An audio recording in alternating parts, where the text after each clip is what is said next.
Hello दोस्तों, आज हम कंपाउंड इंटरेस्ट की फोर्थ वीडियो शूट कर रहे हैं। मेरा नाम अरुण है।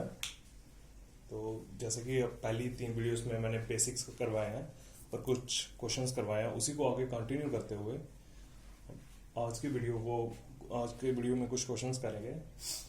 अगर आपको कंटेंट अच्छा लगे या क्वेश्चन कंसेप्ट समझ आए तो प्लीज़ चैनल को शेयर कीजिए, लाइक कीजिए और सब्सक्राइब कर देना।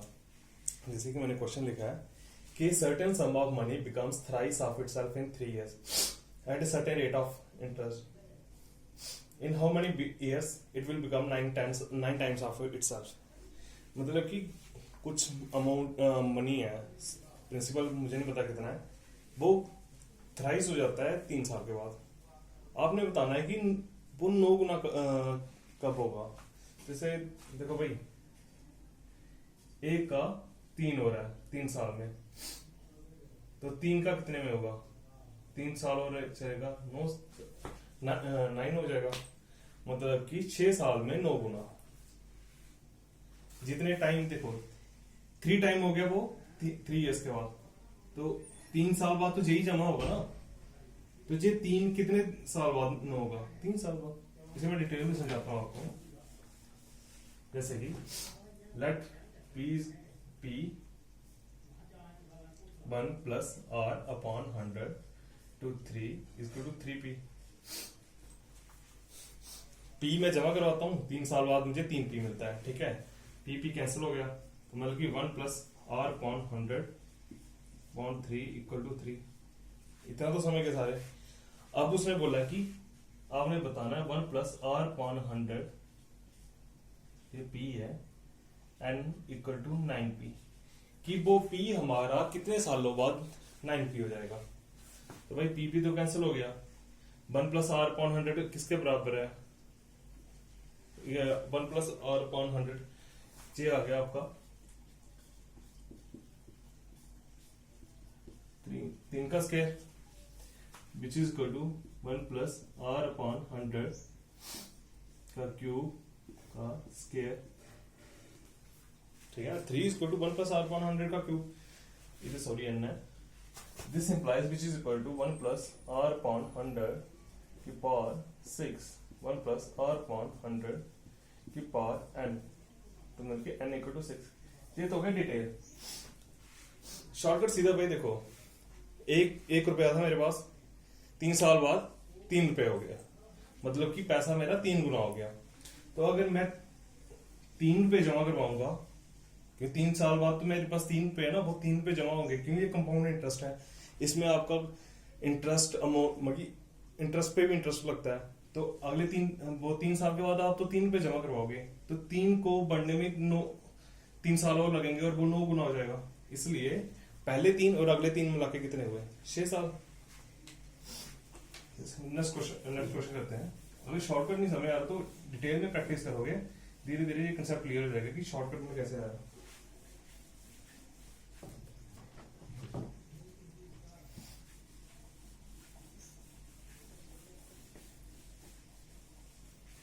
जैसे कि नेक्स्ट क्वेश्चन है, 2 minute.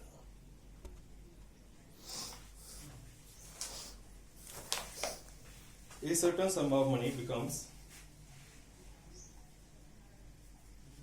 a certain sum of money becomes 8 times of itself in 3 years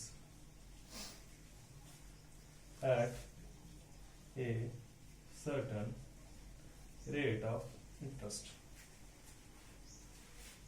In how many years it will become 2 times of itself? In how many years it becomes twice of itself? क्या बोलता है कि मैं जमा करवाऊंगा bank में 1 रुपया, 8% के हिसाब से 3 साल के बाद मुझे कितना मिल जाएगा भाई? 8 टाइम। भाई अमाउंट कितना मिलेगा 8, तो भाई 1 प्लस आर अपॉन 100 किसके क्यूब किसके बराबर आ रहा है आपका 8 के। This implies 1 plus R upon 100 equal to 2, इसका क्यूब रूट आ गया। तो सामने दिख रहा है 1 साल बाद वो पैसा डबल हो रहा है, तो यही तो उसने पूछा था, in how many years it become twice of itself. सीधा सा क्वेश्चन। और अगर इसे करना हो तो शॉर्टकट सीधा है 8 अपॉन 1 अमाउंट अपॉन प्रिंसिपल, जितने साल दिए होंगे। जैसे अगर ट्वाइस बोला तो स्क्वायर निकालना है, तो सॉरी 3 साल दिए हैं तो क्यूब कर लेना, 3 क्यूब करोगे तो क्या आएगा 2 अपॉन 1 अमाउंट अपॉन प्रिंसिपल, तो हो गया डबल। जरा इसका शॉर्टकट सीधा। फिर अगर इसके बाद पूछेगा कि 4 टाइम्स कितने साल में हुआ, तो भाई देखो जैसे आप डबल हो गया तो नेचुरल है कि 2 साल में 4 होगा, क्योंकि डबल होते आ रहा है ना, 1 का 2 हुआ 1 साल में, 2 का 4 होगा 1 साल में, फिर अगले साल 8 होगा, फिर 16 होगा, फिर 32 होगा, फिर 64 होगा, ऐसे सर्कल चलता जाता है।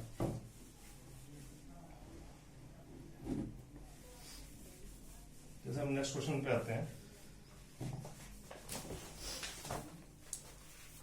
नेक्स्ट क्वेश्चन है, ये सर्टन सम ऑफ मनी, आपको इधर समझ आएगी, a certain some of money becomes 25 times of itself in 5 years and becomes 36 times in 7 years. Find rate of interest. तो भाई इसे करने का सिंपल सा तरीका है। देखो क्वेश्चन क्या बोला कि 25 गुना बन जाता है 5 साल में और 36 गुना बन रहा है 7 साल में। आपसे पूछा है रेट ऑफ इंटरेस्ट। इसके करने के 2 मेथड है। एक तो सीधा भाई, पहले मैं आपको डिटेल में करवा देता हूं इसे। Late principal B 1। सपोज करो मैंने 1 रुपया जमा करवाया, ठीक है, और अपॉन 100, और 5 साल बाद वो पैसा हो रहा है 25 रुपए के बराबर। इतना समय आ रहा है। और सपोज करो कि मैंने जब 1 रुपया जमा करवाया, लेकिन कितने साल के लिए, 7 साल के लिए, वो पैसा 36 रुपए के बराबर हो गया यार। तो भाई कुछ नहीं करना, ये फर्स्ट है, बाकी divide second by first, we get 1 plus R upon 100 to 2 इसको टू 36 अपॉन 25। क्योंकि इसको जब इससे डिवाइड किया तो क्या आएगा 1 प्लस आर अपॉन 100 की पावर 7 माइनस 5 इसको टू 2, 36 अपॉन 25। तो जब इधर गया तो रूट निकल जाएगा, मतलब कि 1 प्लस आर अपॉन 100 इसको टू 6 अपॉन 5। एक गया तो आ गया आपका 1 अपॉन 5, आर इसको टू 20%। आगे डिटेल शॉर्टकट में कुछ नहीं करना, सीधा लिख लेना। देखो 1 रुपया जमा करवाया, 5 साल बाद वो 25 रुपए हो गए। तो फिर जब हम 25 रुपए को जमा करवाएंगे, आगे टोटल वही एक को जब 7 साल के लिए जमा करवाया तो 36 हो गए, मतलब कि 25 को 2 साल के लिए जमा करवाएंगे वो 36 बन जाएगा। सारे इस स्टेप को सीधा इधर आ देना, ठीक है। जो 2 स्टेप नहीं लिखने, डायरेक्ट इधर आया ना, तो आपको आगे सॉल्व करोगे तो आंसर तो वही 20% ही आएगा। इस क्वेश्चन को करने का यही मेथड है, सिंपल सा तरीका है। जैसे इक्वेशंस दी है वैसे बनानी है, रिजल्ट आपके सामने आ जाएगा। जैसे कि नेक्स्ट क्वेश्चन करते हैं हम। काफी इजी टॉपिक है कंपाउंड इंटरेस्ट, एग्जाम के पॉइंट ऑफ व्यू से इजी क्वेश्चंस है। स्टेटमेंट जो दी होगी उसके अकॉर्डिंग इक्वेशन बनानी है, सॉल्व करते रहना है। बस थोड़ा सा कंसेप्ट आएगा आगे में डिफरेंस वाले क्वेश्चंस में, बस और कुछ नहीं, बाकी इजी है काफी। जैसे कि नेक्स्ट क्वेश्चन है हमारा,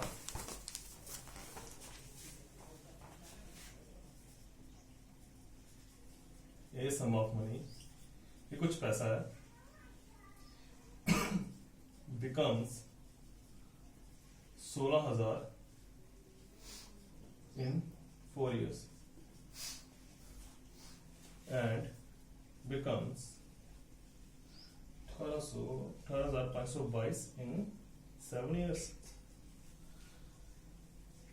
at certain rate of interest। वही फाइंड करना रेट क्या है कि कुछ पैसा है, मुझे नहीं पता कितना है, बस इतना पता कि अगर उसे जमा करवाएं तो 4 साल बाद वो 16,000 बन जाता है, और उसी पैसे को जमा करवाएं 7 साल के लिए तो वो 18,522 हो रहा है। तो 7 माइनस 4 3, मतलब कि अगर मैं 16,000 को जमा करवा दूं 3 साल के लिए तो वो बन जाएगा मेरा 18,522। इतना तो सबको समझ आ गया, क्योंकि पिछले क्वेश्चन में मैंने बताया कि ऐसा क्यों हुआ। तो जैसे इसे करेंगे 1 + r/100 का क्यूब इक्वल टू 18,522 अपॉन 16,000। तो 2 से कैंसिल हो रहे हैं क्योंकि आपने क्यूब निकालना है। आपको पता है 16,000 किसी का क्यूब नहीं है, तो जहां पे और तो आपको तो मैक्सिमम क्वेश्चन में इंटीग्रल वैल्यू होती है तो रेट की तो आपको इतना ही पता होगा कि ये 9261 आएगा, जे 8,000 आएगा, जे 21 का क्यूब है, मतलब कि 1 + r/100 equal to 21/20। This implies r/100 equal to 1/20, r equal to 5%। सीधी सी बात। इक्वेशन बनाओ, सॉल्व करते रहो, कुछ नहीं करना पड़ेगा, ना ही घुमाना है ना कुछ। देखो क्वेश्चन एग्जाम में काफी बार पूछे गए हैं, मेन जो बाकी क्वेश्चन है वो अच्छे हैं काफी। वो डिफरेंसेस के रिलेटेड कि 2 साल का SI और CI का डिफरेंस दिया होगा, प्रिंसिपल फाइंड करने को बोल देगा, 3 साल का दिया होगा, वो क्वेश्चन अच्छे हैं। जैसे ये क्वेश्चन है, a sum of money becomes 800 in 10 years। भाई कुछ पैसा है वो 800 रुपया बन जाता है 10 साल में, and 1000 in 15 years at a certain rate of interest। What will be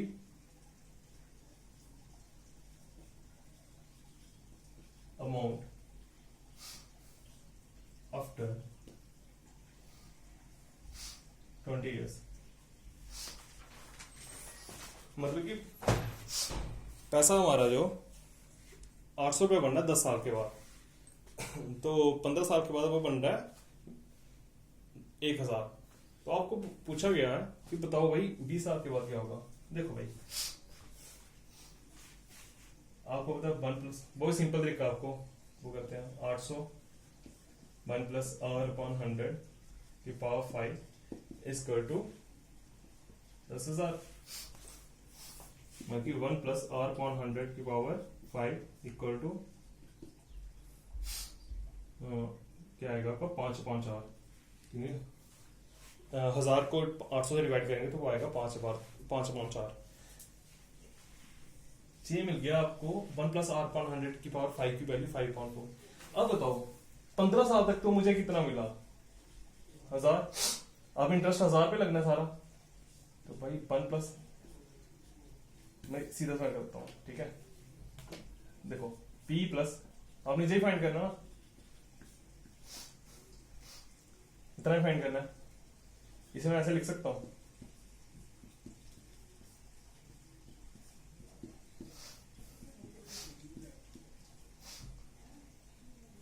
और आपको पता है P की पावर 1 + r/100 की पावर 5, सॉरी P × 1 + r/100 की पावर 15 इक्वल टू आपका 1,000 है। दिया उन्होंने कि सम of money becomes 1,000 in 15 years at a certain rate of interest। तो भाई 1 + r/100 15 की वैल्यू आपको दी है जी 1000 इंटू इसकी वैल्यू निकाल ली 5/4, आंसर आ गया 1250। काफी इजी क्वेश्चन है, छोटा सा कंसेप्ट है, कोई बड़ी बात नहीं है। तो और इस पे और भी क्वेश्चंस है।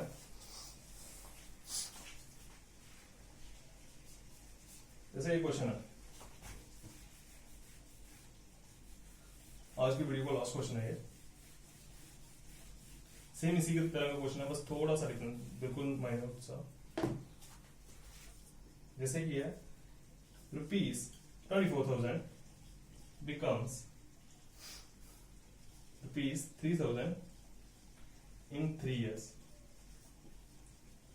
at a certain rate of interest। ठीक है, at a certain rate of compound interest। चलो compound interest का टॉपिक पढ़ा रहे हैं, आपको पता है इसी पे क्वेश्चन है। But will be amount after 6 years। तो भाई इस क्वेश्चन को करने का सीधा तरीका है, देखो 3,000 इंटू 3,000 24 होते, सॉरी 3,000 अपॉन 24 ये आंसर इसका।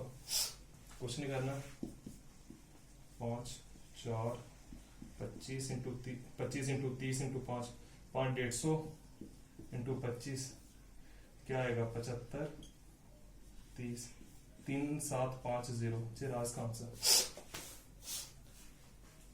जेरा सीधा इसका आंसर, कुछ नहीं करना, शॉर्टकट किया था, मैं बताता हूं आपको। भाई देखो 2400 1 plus r upon 100 into 3 equal to पिछले क्वेश्चन की तरह, ठीक है 5 अपॉन 4, मतलब कि 1 प्लस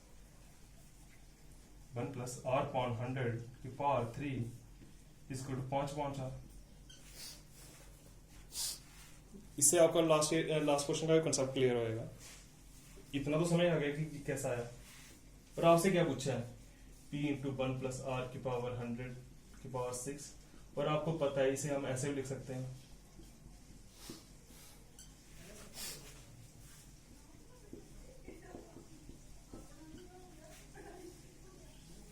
और आपको क्या दिया उन्होंने कि 2400 बनता है 3,000 3 साल में, यानी p into 1 plus r upon 100 की पावर 3 है। p की वैल्यू आपको पता है 2400 ही है, तो जब करोगे तो क्या आएगा आपका 3,000, और ये किसके बराबर आएगा 5 अपॉन 4। आगे आंसर आपका 15,000 अपॉन 4 3750। इन क्वेश्चंस को प्रैक्टिस करो, क्योंकि एग्जाम में बहुत कंपाउंड इंटरेस्ट का क्वेश्चन पूछा ही जाएगा, कोई भी एग्जाम दे लो आप। जैसे कि अब इसका नहीं पता कि जेकेएसएसबी जो कंडक्ट करवाएगी वो अकाउंट असिस्टेंट का, बट इतना है कि बाकी सेंट्रल गवर्नमेंट का कोई भी एग्जाम दे लो, रेलवे दे लो, एनटीपीसी जो जिन्होंने अप्लाई किया है, एसएससी सीजीएल ले लो, सीएचएसएल ले लो, जीडी ले लो, सीपीयू ले लो, आईपीएस ले लो, सीडीएस ले लो, एफकैट दे लो, आरपीएफ दे लो, और भी कोई एग्जाम हो जो छूट गया हो, कैट का दे लो, सब में सीआई के क्वेश्चंस पूछे जाते हैं। काफी स्कोरिंग टॉपिक है, आई होप सभी प्रैक्टिस करेंगे। नेक्स्ट वीडियो हम टॉपिक लेके आएंगे, तब तक के लिए प्रैक्टिस कर रहे हो। मेरे इंस्टा पेज पे इस पे मैं शीट अपलोड करूंगा, arum.classes, और फेसबुक पे arum क्लासेस करके पेजेस हैं, इन पे अलजेब्रा की शीट आज अपलोड करूंगा, जिसपे सॉरी एसआई की शीट अपलोड करूंगा, क्योंकि एसआई हमारा कंप्लीट हो गया, और सीआई के भी कुछ क्वेश्चंस अपलोड करूंगा, और अलजेब्रा हमारा नेक्स्ट लेक्चर में कंप्लीट हो जाएगा। तब अलजेब्रा के सभी क्वेश्चंस पे शीट एक अपलोड कर दूंगा आपकी प्रैक्टिस के लिए। तब तक के लिए थैंक यू।